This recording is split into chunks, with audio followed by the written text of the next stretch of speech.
Hola, soy Ana Cristina Martens y soy graduada de técnico superior en agroindustria, técnico superior en administración de empresas, ingeniero agroalimentario con una maestría en creación intelectual. En la actualidad me desempeño como técnico de campo en el Ministerio de Agricultura y Tierra y también soy productor independiente en el Estado Portuguesa. En la actualidad estudio la carrera de Derecho en la Universidad Yacambú. En esta oportunidad, en la Cátedra de Delitos contra la Propiedad, voy a hacer una exposición acerca de lo que es el delito de la extorsión, lo definiré, hablaré de los elementos del secuestro y las diferencias entre extorsión y secuestro y sus disposiciones legales. Para iniciar con lo que es el delito de la extorsión, él está contemplado en el artículo 479 del Código Penal y el 16 de la Ley contra el Secuestro y la Extorsión.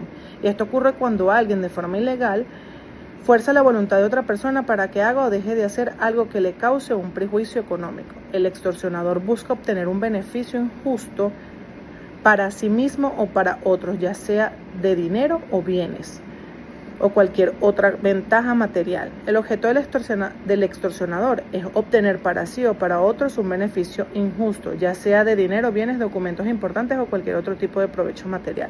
La extorsión se considera un delito consumado desde el momento en que el extorsionador manifiesta el medio intimidatorio, es decir, cuando hace la amenaza o violencia, incluso si no lo logra obtener el beneficio económico que buscaba. La pena base para este delito oscila entre 4 y 15 años de prisión. Sin embargo, la sanción puede aumentar considerablemente si se presentan ciertas circunstancias agravantes, tales como si la víctima es un menor de edad o una persona con discapacidad o un funcionario público, si se emplea la tortura contra la víctima, si la extorsión genera una conmoción pública o si se comete en otras circunstancias que demuestran mayor peligrosidad del hecho.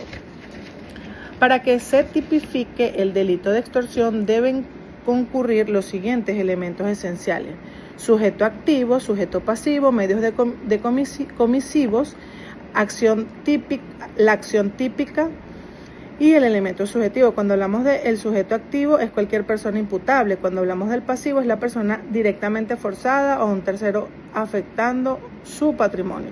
Los medios comisivos se llevan a cabo mediante la violencia físico-psicológica, engaño que induce temor o amenazas de daños graves.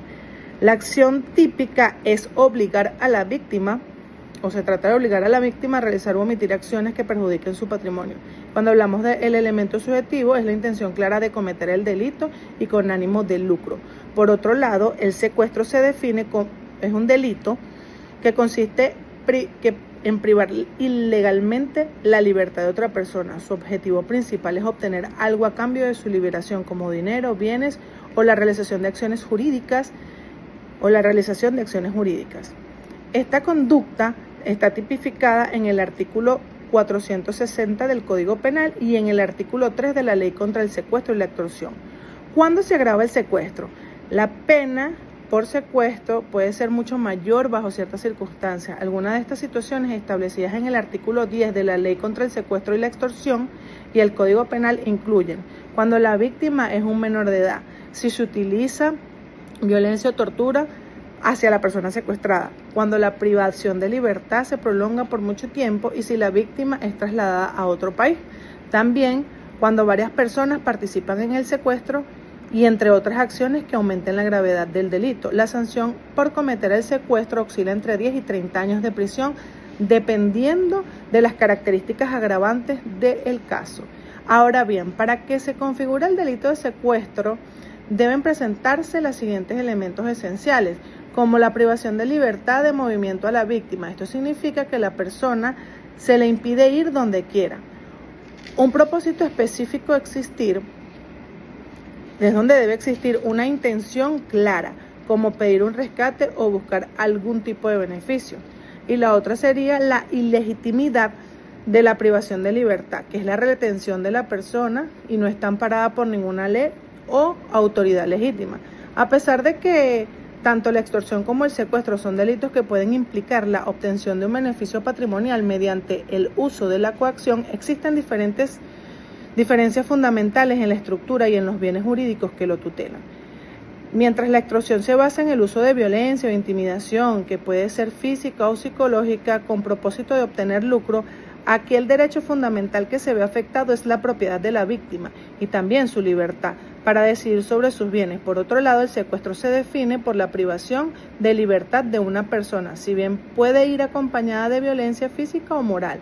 El bien jurídico principal que se vulnera es la libertad personal o ambulatoria de la víctima. En la extorsión, la víctima es la misma persona que sufre el perjuicio económico y quien se ve forzada a entregar el beneficio bajo presión. Sin embargo, en el secuestro extorsivo es común que haya una pluralidad de víctimas. La persona o el familiar o un tercero es quien exige el pago del rescate, sufriendo así el daño patrimonial.